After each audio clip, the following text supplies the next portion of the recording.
Hello बच्चों, कैसे हो आप लोग। आशा करता हूँ आप लोग अच्छे हो गए।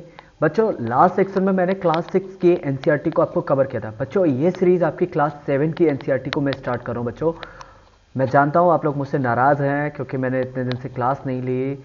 बट बच्चों, मैं आपसे रिक्वेस्ट या कोई भी तरीका का प्रॉमिस नहीं करना चाहता। बच्चों, मैं चाहता हूँ आपकी पढ़ाई को लेकर थोड़ा सा, मैं भी अपनी पढ़ाई को लेकर डिस्टर्बेंस था, क्योंकि आप लोगों के साथ साथ कहते हैं ना कि एक टीचर अच्छा टीचर तभी बन सकता है जब वो अपने बच्चों को अच्छा ज्ञान दे सके। क्या करे? अच्छा ज्ञान दे सके, नॉलेज दे सके। बच्चों, मोटिवेशन के साथ साथ आज मैं आपको एक बात बोलना चाहूँगा। जीवन में कुछ भी करना, पर खुद के साथ कभी भी कोई भी ऐसी बात मत करना, कभी भी खुद को झूठा साबित करने की कोशिश मत करना। क्योंकि कई बार जब हम आईने में देखते हैं अपनी शक्ल को, अपने इस रूप को देखते हैं ना, तो हमें ऐसा लगता है कि हम बहुत सुंदर हैं। पर हमारा मन, वो हमारा जो मन होता है ना, वो हमें मालूम है हमारे मन में कितना पाप भरा हुआ है, कितना झूठ है। तो बच्चों, किसी से भी धोखाधड़ी करना, पर खुद से, खुद के घर वालों से कभी धोखाधड़ी मत करना। बच्चों बच्चों आज इसी के साथ मैं अपनी मोटिवेशन की क्लास को ना बढ़ाते हुए और अपनी क्लास को आगे बढ़ाता हूं। बच्चों, आज हम लोग क्लास से 7 की भूगोल, हमारा पर्यावरण, इसके बारे में अध्ययन करेंगे, जिसका पहला चैप्टर है आपका पर्यावरण। क्या? पर्यावरण। अध्याय 1, पर्यावरण। बच्चों, ये सीरीज आपकी 7 क्लास की है। 6 क्लास वाली अपलोड हो चुकी है, आप लोग उसको चेक कर सकते हैं। नहीं अपलोड होगी तो मैं दोबारा अपलोड कर दूंगा। और आप लोगों के साथ, मैं भी आप लोगों के साथ थोड़ा सा एनर्जेटिक फॉर्म में एनर्जेटिक रहूंगा और आप लोगों के साथ अच्छी से अच्छी तालमेल मिलाकर आप लोगों के साथ चलना चाहूंगा। बच्चों, ये जनरेशन बदल रही है बच्चों, तो आशा करते हैं हम लोग भी अपने बदलते युग के साथ अपने आप को बदलना सीखेंगे और अपनी एक नई ऊंचाई पर अपने भविष्य को बनाएंगे। बच्चों, क्लास 7 की एनसीईआरटी में हमारा पहला चैप्टर है पर्यावरण। पर्यावरण, आखिर इसका मतलब क्या है? पर्यावरण पर्यावरण बेटा 2 शब्दों से मिलकर बना है। पहला परि, दूसरा आवरण।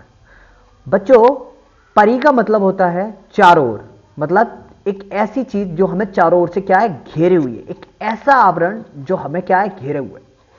ये मेरी अर्थ है। अर्थ पर बच्चों आपको पता है जल भी मिलेगा। अर्थ पर क्या क्या चीजें प्रेजेंट है बच्चों? अर्थ पर आपका वाटर भी प्रेजेंट है। वाटर। अर्थ पर आपकी लैंड भी प्रेजेंट है, एयर भी है, एंड सबसे इंपॉर्टेंट चीज, दो तरीका की जीव मंडल, दो तरीका की जीव भी है, एक निर्जीव भी है और एक सजीव भी है। अगर मैं 3 कॉमन चीजों की बात करूं, 3 सबसे बेसिक चीज पर्यावरण की, तो 3 सबसे बेसिक चीज बच्चों यही है। वाटर, पृथ्वी, वाटर जल, पृथ्वी लैंड, एंड एयर हवा। पृथ्वी का वो आवरण, पृथ्वी के चारों ओर का आवरण जो इसे घेरे हुए है, in the form of air, मतलब वायु के रूप में, उस रूप को हम कहते हैं वायुमंडल। क्या कहते हैं? वायुमंडल। सीधा सा अगर मैं आशय दूं आपको, आप जिन चीजों से घिरे हुए हैं अपने आप को, चाहे क्लासरूम में हो, चाहे आप घर पर हो, या आप स्कूल में हो, आप कहीं भी किसी भी जगह क्यों ना हो, आप जिन चीजों को अपने चारों ओर देखते हैं, जिन चीजों से आप घिरे हुए हैं, उन्हीं को आप बोलेंगे पर्यावरण। इज दैट क्लियर बच्चों? अगर मैं एक खाली कमरे की बात करूं, आप स्कूल में होते हो, स्कूल में आपको बेंचेस वगैरह, पानी की बोतल, टिफिन, स्टूडेंट्स, कई सारी चीजें मिलती हैं, तो उसमें एक चीज और प्रेजेंट होती है, उस रूम में प्रेजेंट होती है एयर। क्या? एयर। एयर, इस एयर को ही हम बोलते हैं वायुमंडल। एक ऐसा मंडल, एक ऐसी परत जो पृथ्वी को चारों ओर से वायु के फॉर्म में घेरे हुए है, उसे हम क्या बोलते हैं? वायुमंडल बोलते हैं। दूसरा, इस पृथ्वी पर कुछ महाद्वीप है जिन पर आप रहते हो, जिन पर क्रियाएं करते हो, जिन पर आप चलते हो, फिरते हो, सारे काम करते हो, पेड़ पौधे लगे हुए हैं जिन पर जानवर गति करते हैं, जानवर रहते हैं, वो सभी क्या है? हमारी लैंड एरिया है। और अगर मैं बात करूं, ये महाद्वीप, ये हमारा क्या है? लैंड एरिया, यानी कि आपकी भूमि। अगर मैं बात करूं लैंड यानी भूमि, इस स्थल को हम बोलेंगे क्या? भूमिमंडल। क्या? भूमिमंडल, यानी कि भूमिमंडल या स्थल मंडल। इंग्लिश में वायुमंडल को हम बोलते हैं एटमॉस्फेयर, स्थल मंडल को बोलते हैं लिथोस्फेयर। इसके अलावा इस अर्थ पर एक चीज और प्रेजेंट है जिसको हम क्या बोलते हैं बच्चों? पानी। क्या प्रेजेंट है? पानी। तो पानी को हम लोग क्या बोलते हैं? बच्चों पानी को हम बोलते हैं वाटर, यानी कि वाटर, वाटर जल, और इस मंडल को इंग्लिश में हम बोलते हैं एक्वस,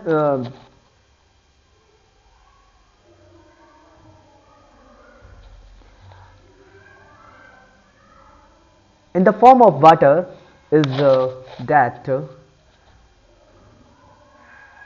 हाइड्रोस्फीयर। सॉरी बच्चों, एक सेकंड, मैं थोड़ा सा कंफ्यूज, थोड़ा सा मेरे आसपास थोड़ा सा हलचल हुई थी, इसलिए मैं थोड़ा कंफ्यूज हो गया था बच्चों, सॉरी बच्चों। जो चीज वायु के रूप में जो मंडल हमारे पास प्रेजेंट है उसको हम बोलेंगे एटमॉस्फेयर, भूमि के रूप में जो प्रेजेंट है उसे हम बोलेंगे लैंड, यानी कि आपका भूमि यानी कि स्थल मंडल या लिथोस्फीयर, और जो बचा रह गया आप तीसरा पार्ट यानी कि जल, उसे हम बोलेंगे हाइड्रोस्फीयर यानी जल मंडल। इज दैट क्लियर बच्चों? चलिए हम अपने आगे की बात पर चलते हैं। तो बच्चों पहला क्वेश्चन मेरा ये था कि पर्यावरण होता क्या है। पर्यावरण, अब ये एनसीईआरटी की बुक में आपको एक स्टोरी के फॉर्म में दिखाया गया, पर मैं आपको सीधे सीधे बता दूं, पर्यावरण दो शब्दों से मिलकर बना है, यानी कि अगर मैं बात करूं एनवायरमेंट, एनवायरमेंट इसकी इंग्लिश है एनवायरमेंट, और बच्चों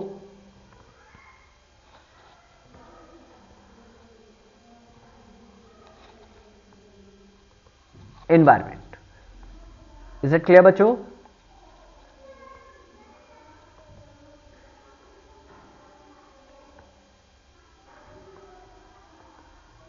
एनवायरमेंट, पर्यावरण दो शब्दों से मिलकर बना है, परि प्लस आवरण, जिसका अर्थ है पर्यावरण, चारों ओर से घिरा हुआ आवरण। बच्चों अगर मैं बात करूं अपने देश में एक पर्यावरण दिवस भी मनाया जाता है पर्यावरण के लिए अवेयरनेस को लेकर। अवेयरनेस का मतलब जागरूकता। बच्चों पर्यावरण हमारे लिए जितना इंपॉर्टेंट है वो शायद ही हम उसकी कीमत चुका सकते हैं, क्योंकि पर्यावरण में न केवल स्थल मंडल, न केवल जल मंडल और न केवल वायुमंडल तीनों चीजें अकेले आ सकती हैं, बल्कि अगर मैं बात करूं हम लोग अपनी जितनी भी क्रियाएं हैं वो सभी इस पर्यावरण की देखरेख में करते हैं, क्योंकि इस पर्यावरण में पेड़ पौधे, हम लोग आपसी सम्मेलन करते हैं, आपसी मेल रखते हैं, हम लोग प्रकृति पर डिपेंड है। एक तरीके से पर्यावरण शब्द आपकी प्रकृति को डेडिकेटेड है, आपकी प्रकृति, क्योंकि आपको प्रकृति से लाभ होता है। न केवल प्रकृति में जो पेड़ पौधे हैं वो सांस के लिए हमें शुद्ध वायु देते हैं, बल्कि हमें खाने के लिए अन्न भी देते हैं, बल्कि और अगर हम बात करें लकड़ी देते हैं फर्नीचर इस्तेमाल करने के लिए, और सबसे ज्यादा मेडिसिन। आजकल मेडिसिन की जितनी हम लोग देखते हैं ना मार्केट में, बीमार हम क्यों हो रहे हैं? क्योंकि हमारा जो पर्यावरण है, जो एनवायरमेंट है, वो क्या है, पूरी तरीके से तहस नहस हो चुका है। हमारा काम है उसको लेकर जागरूक करना। क्या करना? जागरूक करना। इसीलिए हमारे देश भारत में पर्यावरण के लिए एक दिवस मनाया जाता है जिसको हम बोलते हैं पर्यावरण दिवस। और पर्यावरण दिवस बच्चों, पर्यावरण दिवस 5 जून को मनाया जाता है। कितनी तारीख को? 5 जून को। इज दैट क्लियर बच्चों? 5 जून को पर्यावरण दिवस मनाया जाता है। अब अगर मैं बात करूं पर्यावरण के घटक की, तो पर्यावरण के बेटा 3 घटक मुख्यतः हैं। अगर मैं बात करूं पर्यावरण के वैसे घटक, अगर प्रकृति के रूप में बात करूं तो वायु, जल, स्थल और इसके अलावा सजीव। सजीव का मतलब पेड़ पौधे, जंगली जानवर, हम लोग, ये सभी जैव मंडल, इसको हम बोल सकते हैं जैव मंडल। क्या बोल सकते हैं? जैव मंडल। तो प्रकृति के घटक समझ में आ गया। अगर मानव निर्मित की बात करूं बच्चों, आप लोगों ने देखा आजकल हम लोग पहले जंगलों में ही तो रहते थे, पर धीरे धीरे क्या होने लगा? विकास होने लगा। मतलब कि हम लोग धीरे धीरे शहरी सभ्यता में आने लगे, सभ्यताएं होने लगी, और हम लोगों ने क्या किया? रहने के लिए घर बनाए, पढ़ने के लिए स्कूल बनाए, चलने के लिए सड़कें बनाई, पूजा करने के लिए मंदिर, और अपने एनवायरनमेंट को एनवायरनमेंट अपनी जरूरी सामान के लिए हमने उद्योग बनाए, और कुछ स्मारक भी बनाए। तो ये क्या थी? आर्टिफिशियल, जिसको हम बोल सकते हैं मानव निर्मित। क्या बोल सकते हैं बच्चों? मानव निर्मित। इज दैट क्लियर बच्चों? अगर मैं बात करूं मानव किन किन चीजों से घिरा हुआ है? एक व्यक्ति, परिवार, समुदाय, धर्म, शैक्षिक, शिक्षा, अर्थ, राजनीतिक स्थिति, ये सभी क्या है? मानव को इफेक्ट करने वाले कारक है। लेकिन अगर मैं इनको बोलूं प्राकृतिक कारक है, नहीं, ये प्राकृतिक कारक नहीं है। प्राकृतिक कारक बेटा ये है, ये जो हमें अपनी जरूरतों को पूरा कर रहे हैं तथा जिनसे हमें कुछ लाभ होता है। ऐसा नहीं है कि प्रकृति से सिर्फ हमें लाभ ही होता है। अगर तुम प्रकृति को छेड़छाड़ करोगे तो प्रकृति आपको तहस नहस भी करना जानती है बेटा, ये ध्यान रखना। हो सकता है कुछ बच्चों को मेरी भाषा थोड़ी ठीक ना लगे और वो ये कहें कि सर आप एकदम ऐसे पढ़ाते हो जैसे कि आपने क्या। लेकिन बच्चों आपको समझना होगा, प्रकृति हमारी देन है, प्रकृति भगवान का दिया हुआ एक ऐसा अनमोल उपहार है जिसकी हमें रक्षा करनी। तो घटक बच्चों समझ में आ गए? Is that clear? तो किसी भी जीवित प्राणी के चारों ओर, किसी भी जीवित प्राणी के चारों ओर पाए जाने वाले लोग स्थान वस्तुओं को ही प्रकृति को पर्यावरण कहते हैं। अगर मैं बात करूं तो इनको दो भाग और होते हैं, जैसे कि जीव और अजीव, जैसे जिसे हम बोल सकते हैं सजीव या निर्जीव। सजीव प्राणियों का स्थल में अगर हम बात करें पादप यानी कि पेड़ पौधे और जंतु, और निर्जीव में जो हमारे नॉर्मल से जैसे टेबल कुर्सी मेज लकड़ी, ये सब क्या निर्जीव है। हम प्राकृतिक और मानव निर्मित परिघटनाओं का मिश्रण है। प्राकृतिक पर्यावरण में पृथ्वी पर पाई जाने वाली जीवी और अजीवी दोनों परिस्थितियां सम्मिलित है, जबकि मानवीय पर्यावरण में मानव की परस्पर क्रियाओं द्वारा और उनकी गतिविधियों द्वारा ही रचना सम्मिलित है। बेटा अगर मैं बात करूं प्राकृतिक पर्यावरण मतलब प्रकृति से रिलेटेड, और अगर मैं मानवीय पर्यावरण की बात करूं तो इसमें मानवीय घटनाओं का क्या करना होगा, अध्ययन करना होगा। बेटा जब मैंने आपको बताया एनवायरमेंट पर्यावरण की इंग्लिश है, जिसकी उत्पत्ति फ्रेंच शब्द किससे, फ्रेंच शब्द एनवायरोनोर और एनवायरोनेर से हुई है, जिसका अर्थ है पड़ोस। क्या, पड़ोस। अगर मैं बात करूं प्राकृतिक पर्यावरण की तो बच्चों भूमि, जल, वायु, पेड़ पौधे, जीव जंतु से मिलकर क्या बनता है, प्राकृतिक पर्यावरण बनता है। वहीं अगर बात करो इसमें कौन कौन से घटक हैं, स्थल मंडल, जल मंडल, वायुमंडल और जैव मंडल। पृथ्वी की ठोस परत जिस पर हम ऊपर रहते हैं, जिस पर हमारे घर वगैरह बने हुए हैं और जिस पर पेड़ पौधे लगे हुए हैं, वो सभी क्या है, स्थल मंडल है। यह चट्टानों खनिजों से बना हुआ मिट्टी की पतली परत से ढका होता है। यहाँ यह पहाड़, पठार, मैदान, घाटी जैसी विभिन्न स्थल आकृतियों का विषम धरातल भी होता है, क्योंकि आपने देखा है पृथ्वी की ऊपरी सतह एक समान नहीं है चारों तरफ से। अगर मैं पूरी पृथ्वी को 3D में देखूं तो पृथ्वी की सतह एक समान नहीं है, हल्का सा ऊबड़ खाबड़, कहीं टूटा फूटा, ये क्या है, जगह दिखती रहती। क्यों, क्योंकि पृथ्वी में पहाड़, चट्टाने, ये सारी चीजें निर्मित है। ये स्थल आकृतियां महासागरों और महाद्वीपों से क्या होती है, अलग पाई जाती है, अलग करती है। मतलब ये सारी आकृतियां महाद्वीपों और महासागरों दोनों में ही पाई जाती है, पर इनका एक अलग विस्तार हो जाता है। जैसे हम महाद्वीप की बात करें तो महाद्वीप पर पहाड़, पठार और पर्वत श्रृंखलाएं और मैदानी वगैरह बात करते हैं। तो ऐसा नहीं है महासागरों में नहीं पाई, महासागरों में भी बेटा ये सब चीजें होती है, बस फर्क इतना होता है कि हम उनकी स्टडी किस तरीका से कर रहे हैं। अगर स्थल मंडल की बात करूं तो वह क्षेत्र जो हमें वन, कृषि, मानवीय बस्तियों के लिए भूमि, पशुओं को चराने के लिए घास स्थल प्रदान करते हैं, यह खनिज संपदा का ही स्रोत होता है। क्लियर है बच्चों। जल को हम जलमंडल कहते हैं, क्योंकि जल का क्षेत्र जितना भी जल हमारे पास उपलब्ध होगा वो सभी हमारा किसमें आ जाएगा, जलमंडल में। यह जल के विभिन्न स्रोतों जैसे नदी, झील, समुद्र, महासागर आदि जैसे विभिन्न जलाशयों से मिलकर बनता है। यह सभी प्राणियों के लिए आवश्यक है। पृथ्वी के चारों ओर, अब आपने जलमंडल की बात पढ़ी और आपको लास्ट टाइम भी बताया अभी कि पृथ्वी के चारों ओर वायु की पतली परत को ही हम क्या कहते हैं, वायुमंडल कहते हैं। पृथ्वी का गुरुत्वाकर्षण बल अपने चारों ओर के वायुमंडल को थामे रखा हुआ है। वैसे अगर मैं अंतरिक्ष से बाहर जाके बात देखूं पृथ्वी को, तो मुझे अंतरिक्ष के बाहर जाने के बाद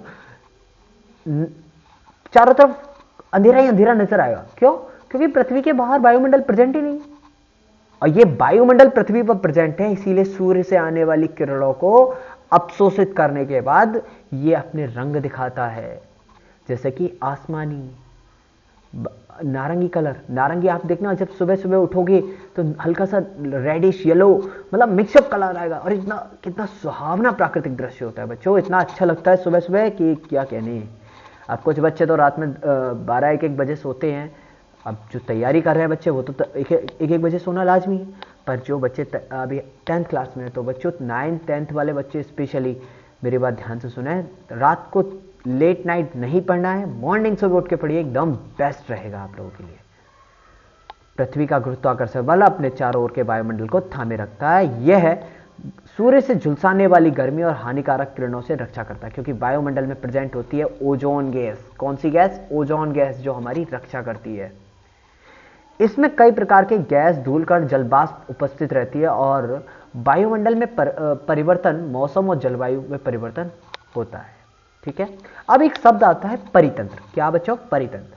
परितंत्र वह तंत्र जिसमें समस्त जीवधारी आपस में एक दूसरे के साथ पर्यावरण और उन पर्यावरण के उन भौतिक तथा रासायनिक कारकों के साथ परस्पर क्रिया करते हैं जिसमें वे निवास करते हैं। ये सभी ऊर्जा का स्थानांतरण के द्वारा संबद्ध रहते हैं। मतलब अगर मैं नॉर्मल सीधी सी बात करूं बच्चों, तो पर्यावरण क्या है, जिस जगह हम रह रहे हैं ना, वहां जितने भी पेड़ पौधे हैं और जीव जंतु जितनी भी चीजें हैं वो सभी क्या है, एक दूसरे पर डिपेंड है। कैसे? क्योंकि हम सभी क्या करते हैं, अपनी ऊर्जा का ट्रांसफर करते हैं। क्योंकि हमें खाने के लिए क्या चाहिए होती है, ऊर्जा। खाने से क्या मिलता है, ऊर्जा। और ऊर्जा हमें कहां से मिलेगी, पेड़ों द्वारा जो खाना देते हैं उससे। अब वो क्या है, एक तरीका से आप ये बोले कि प्रकृति का और हमसे कैसे रिलेशन है, हमारे इसी इसी सिस्टम को हम बोलते हैं परितंत्र। क्या बोलते हैं, परितंत्र। ये सब क्या करते हैं, ऊर्जा और पदार्थ का स्थानांतरण करते हैं। Is that clear?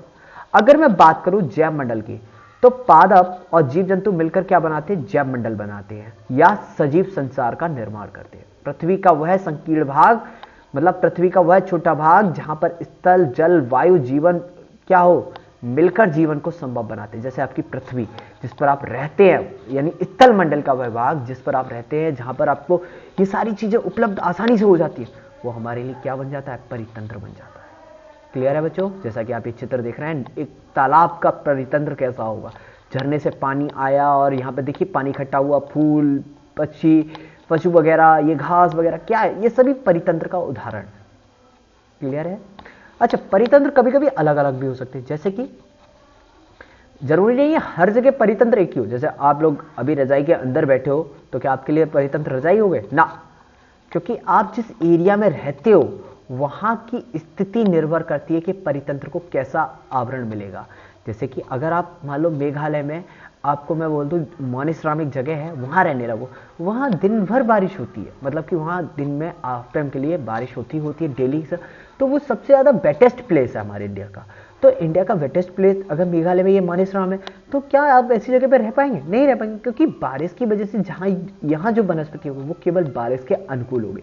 इसीलिए बच्चों, हर जगह की वनस्पति क्या होती है, अलग अलग होती है, और उसी के आधार पर हमारे परितंत्रों का विस्तार किया गया है। इतना क्लियर है बच्चों? चलिए बच्चों, आगे अगर हम बात करें मानवीय पर्यावरण की, एक मानवीय पर्यावरण, मानव अपने पर्यावरण के साथ पारस्परिक क्रिया करते हैं तथा उसमें अपनी आवश्यकताओं के अनुसार क्या करते हैं, परिवर्तन करता है। प्रारंभ में मानव ने स्वयं को प्रकृति के अनुरूप बना लिया था और उसका जीवन यापन क्या हो गया था, सरल। आसपास की प्रकृति की से उसकी आवश्यकता क्या होने लगी थी, पूरी होने। लेकिन समय के साथ कई प्रकार की आवश्यकताएं बढ़ी। भाई समय बढ़ रहा है यार, अपने जिंदगी सुधर रही है, अपने विकास के तौर तरीके, अपने रहने के तौर तरीके क्या हो रहे हैं, धीरे धीरे अपग्रेड करते जा रहे हैं, बढ़ाते जा रहे हैं। मतलब जहां हम लोगों के पास एक नोकिया का फोन होता था, आज आईफोन चल रहा है। मतलब आप सोच सकते हो जनरेशन में गैपिंग कितना आ गया। जनरेशन के धीरे धीरे विकास हो रहा है। क्या हो रहा है, विकास। और उसी के साथ हम पर्यावरण के साथ तालमेल बैठाने की कोशिश कर रहे हैं। मानव ने पर्यावरण के उपयोग और उसमें परिवर्तन करने के कई तरीके सीख लिए। उसने फसल लगाना, उगाना, पशु पालना, जीवन यापन बिताना, पहिए का आविष्कार और बहुत से अधिक अन्न उपजाना, ये सभी क्या है, वस्तु विनिमय पद्धति का विकास हुआ। वस्तु विनिमय पद्धति क्या होती है बच्चों, वस्तुओं की अदला बदली जिसमें धन का प्रयोग ना हो। मान लो ये रवि है, ये कौन है, रवि, और ये कौन है, रेनू। अब रेनू को रवि से एक बुक खरीदनी है। क्या करना है, बुक खरीदनी है। जबकि मैं रेनू ना लेके बच्चों, मैं दूसरा नाम ले ले रहा हूं, क्योंकि कई सारे बच्चे कहेंगे सर 2 आर ठीक नहीं है। ठीक है, अगर मैं बात करूं रवि के साथ, मैं शिवम को ले ले रहा हूं। शिवम को क्या खरीदना है, रवि से बुक खरीदनी है। क्या खरीदना है, बुक। और रवि को शिवम से चाहिए क्या, मान लो शिवम का कोई बिजनेस है जूते वगैरह का, तो शिवम से चाहिए जूते।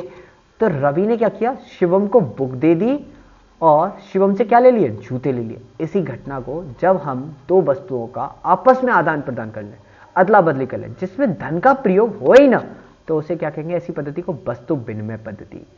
व्यापार आरंभ हुआ, वाणिज्य का विकास हुआ। औद्योगिक क्रांति के से बड़े पैमाने पर उत्पादन आरंभ हो गया और परिवहन में क्या होने लगी, तेजी। परिवहन का मतलब ट्रांसपोर्टेशन, जैसे बस ट्रेन, आपकी जितनी